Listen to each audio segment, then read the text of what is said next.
बच्चों को वॉकर के जरिए जो चलना सिखाया जाता है, कैसा आइडिया है? वो बिल्कुल सही आइडिया है। वो धीरे धीरे, अचानक कोई भी चीज नहीं होगी। एक दिन बच्चा जो बैठा हुआ है कल खड़ा नहीं होगा।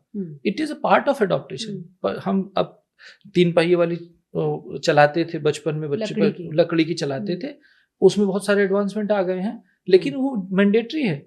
उसके पहले आपने देखा होगा, दादी उंगली पकड़ के गोद में खिलाती थी तो यूं खड़ा करती थी, दोनों हाथ से उंगली पकड़ता था बच्चा और खड़ा होता था।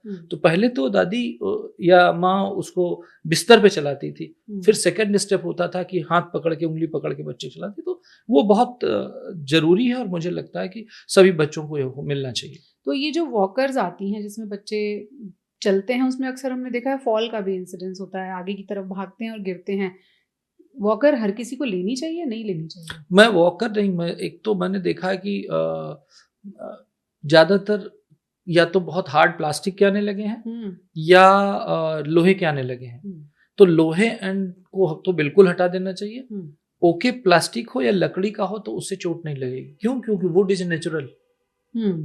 वुड नेचुरल है। तो वुड की कहाँ वॉकर मिलती है? मिलते हैं, आप लेना चाहें तो हम मार्केट क्रिएट करेंगे तभी लोग लेंगे।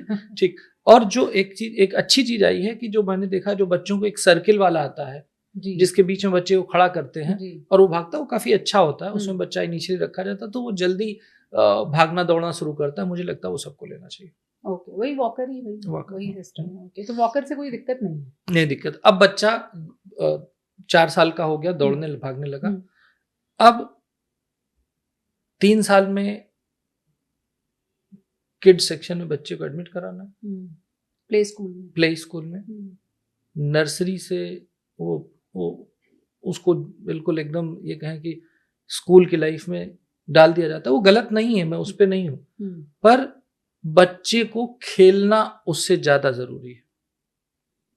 और खेलना बंद एयर कंडीशन में नहीं है, बंद कमरों में नहीं। जरूरी है। प्ले स्कूल में प्ले जरूरी है, स्कूल जरूरी नहीं है। एकदम सही बोला आपने कि प्ले स्कूल में प्ले जरूरी, स्कूल जरूरी नहीं है। और मुझे लगता है कि बच्चा जितना नेचुरल एनवायरनमेंट में दौड़ेगा, घास पे चलना बच्चों के लिए, एडल्ट के लिए सबसे जरूरी है। क्योंकि घास ट्रिकलिंग सेंसेशन करती है नंगे पैर, उससे फुट की मसल की एक्सरसाइज करोगे क्या? आप जूता पहने रहते हो, चप्पल पहने रहते हो, चलते रहते हो, उसमें फुट की मसल एक्सरसाइज ही नहीं होती। तो जब उसमें टिकलिंग सेंसेशन होगा, कुछ रफ सा होगा, तो अंदर की मसल्स काम करेंगे, जिससे फुट की, उसको मिनी नेचर मसल्स बोलते हैं या इंट्रिंसिक मसल ऑफ फुट बोलते हैं, जो फुट के बेसिक फंक्शंस के लिए बहुत जरूरी है। तो वो मैंडेटरी है कि ऐसा हो। बच्चों को घर के बाहर नंगे पैर विलफुल चलाना चाहिए। मैं ये नहीं कह रहा हूं कि गंदगी में चलाना चाहिए, बट लेकिन अगर घास का मैदान है, साफ सुथरी जगह है, तो मिट्टी पे चलाना is better for a child than जूते के साथ। बैक टू बेसिक्स की बात है। क्योंकि हमारा बॉडी जो भगवान ने बनाई है वो नेचुरल बनाई है, आर्टिफिशियल नहीं बनाई है। तो आप ये कह रहे हैं कि going back to my question, कि जो बच्चा घास के मैदान पे चलता है नंगे पांव, शुरुआत में अपने जीवन की शुरुआती 4-6 महीनों में नंगे पांव रहता है, वो बाकी बच्चों के मुकाबले ज्यादा हड्डियां मजबूत लेकर बड़ा होगा? वो बिल्कुल हर चीज, muscular coordination, balancing early develop होगी, बेटर डेवलप होगी। और जो जितना ज्यादा एक्टिव रहेगा उसका मसल्स और बोन क्वालिटी उतनी अच्छी होगी।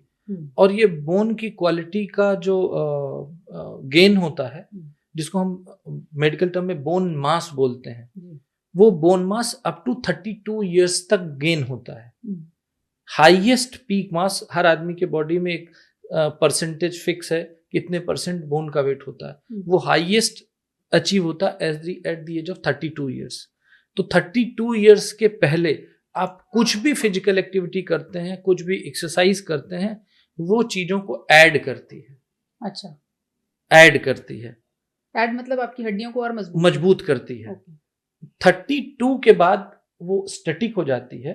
32 से लेके 42, 52 आप कितना एक्टिव हैं, कितना फिजिकली फिट हैं, उसके ऊपर डिपेंड करता है। वो प्लेट्यू आ जाता है, यानी कि बोन ग्रोथ ये चलती है 32 के आसपास किए जाए, फिर ऐसे आई, और 52, 62 डिपेंडिंग ऑन कैसी आपकी लाइफ है, वो धीरे डिक्लाइन करने लगती है। यानी जितनी ज्यादा एक्टिविटी है वो प्लेटो उतनी दिन तक चलेगा। जी, आप जितना ज्यादा फिजिकल एक्टिविटी करेंगे, जितना एक्टिव रहेंगे, जितना खेलेंगे, जितना मैनुअल वर्क करेंगे, उतना ज्यादा मजबूत आपकी हड्डियां होंगी। और अगर आप 30 साल के पहले ये सब करेंगे तो वो आपको 60 साल के बाद पे करेगा। वो डिविडेंड है, वो डिविडेंड है, वो आपका वो जिसको है ना, आपने पेंशन के लिए पैसा जमा कर दिया, इन्वेस्टमेंट किया है, वो 60 साल के बाद आपको मिलेगा। जितना बोन मास आज आपको होगा, आपको 60 साल मेल्स में, फीमेल्स में पोस्टमेनोपॉज में, मेल्स में 60-65 साल के बाद ऑस्टियोपोरोसिस डेवलप होती है, यानी कि बोन से कैल्शियम का झड़ना शुरू होता है। तो जितना कैल्शियम आपने डिपॉजिट कर रखा है उतना ज्यादा टाइम झड़ने में लगेगा, तो वो आपको वहां पे करेगा। इसलिए जो भी एक्सरसाइज करनी, जो भी फिजिकल एक्टिविटी करनी है, मैक्सिमम आप 30 के पहले, 32 के पहले कीजिए।